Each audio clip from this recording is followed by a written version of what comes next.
Bem-vindos ao canal Matemática Sem Mistérios, com a série Matemática para Todos. Hoje nós vamos fazer a correção dos exercícios deixados no domingo sobre princípios da equivalência, o princípio multiplicativo e o princípio aditivo. Eu tinha deixado 4 itens em um exercício para serem resolvidos.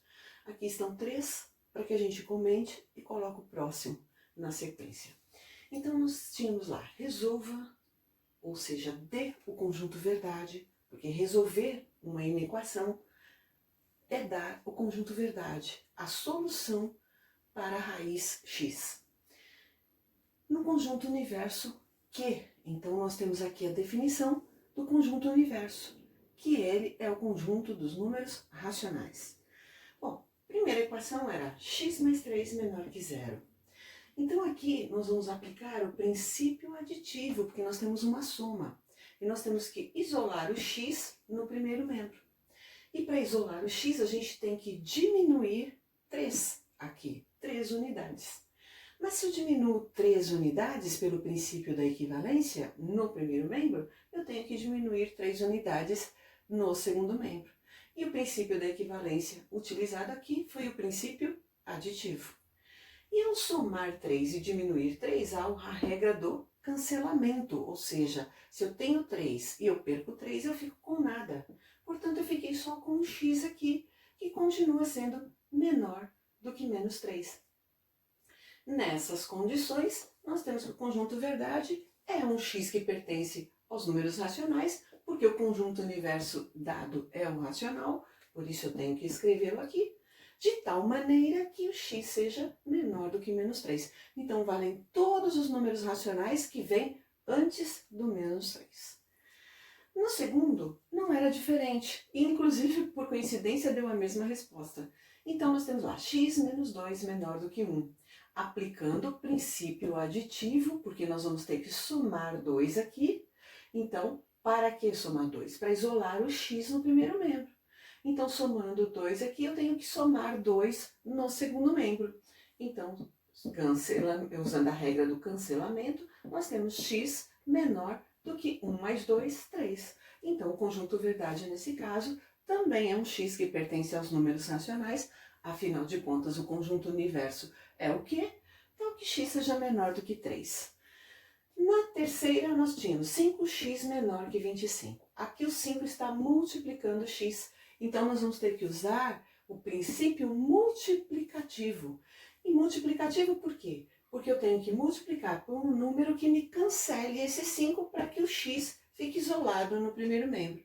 Quem seria o número que eu vou multiplicar? A fração inversa do 5. Se eu tenho 5, a fração inversa do 5 é 1 sobre 5, porque quando não tem nada no denominador, é 1. Então, 1 sobre 5. Então, eu multiplico por 1/5 no primeiro membro e 1/5 no segundo membro.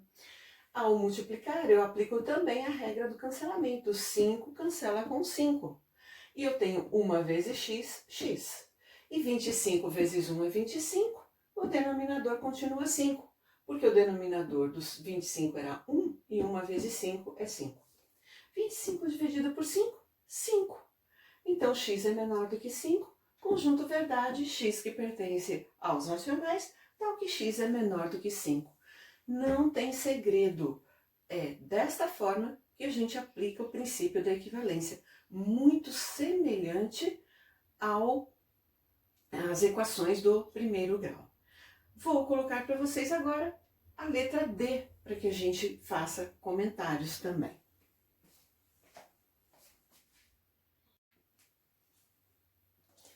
Então, nós temos aqui a letra D, menos x menor do que menos 11. Nesse caso, eu também vou aplicar o princípio multiplicativo, ou seja, eu tenho que multiplicar por um número que eu elimine esse número negativo aqui ao lado do x, porque afinal de contas eu preciso de um x positivo. E um número negativo que elimina o positivo aqui é o menos 1. Por quê? Porque quando não tem nada do lado do x, é 1. Então, eu vou multiplicar por menos 1 sobre menos 1. Ou apenas posso dividir por menos 1. Então, neste caso, não é princípio multiplicativo? É sim. eu estou multiplicando por um número 1 sobre menos 1.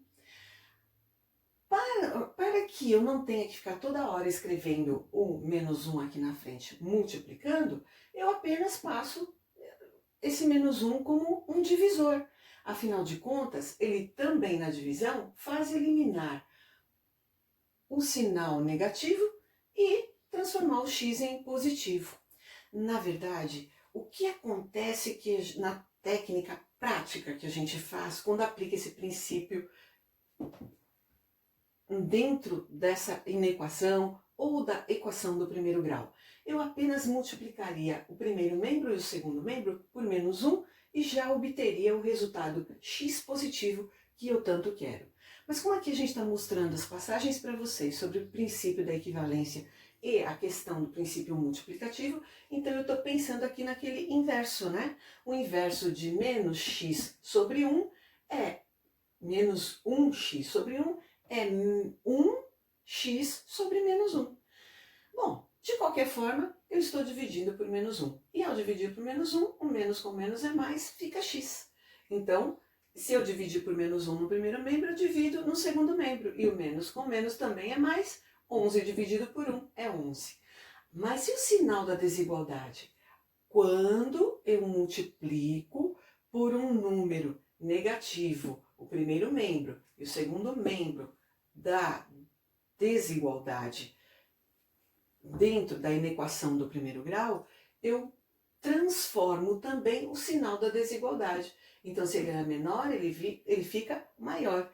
Isso foi uma dica dada para vocês no domingo na aula de princípio da equivalência, quando eu falei de princípio multiplicativo. Porque tinha dois casos, quando C era maior que zero, quando C era menor que zero. Quando ele era menor que zero, tinha que alterar o sinal da desigualdade para que se torne verdadeira a inequação, a sentença dada. E nessas condições, então, nós temos que x pertence aos números racionais, tal que x é maior que 11. Então, gravem bem isso. Numa inequação, quando eu tenho que multiplicar toda a inequação por um número negativo, o sinal da desigualdade muda. Se ele é menor, fica maior, e se ele fosse maior, ficaria menor.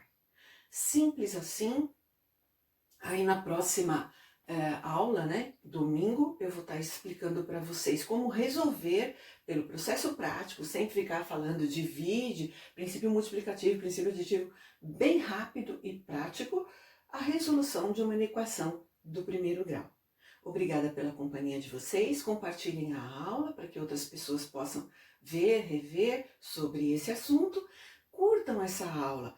Nós precisamos que vocês curtam para que o YouTube indique para outras pessoas os nossos vídeos, para que o nosso canal cresça. Inscrevam-se no canal clicando no sininho para receber notificações de novas aulas. E o canal crescendo, é óbvio que nós vamos ter sempre melhorias tecnológicas para vocês, cada vez mais. Obrigada mais uma vez pela companhia de vocês e até a próxima aula.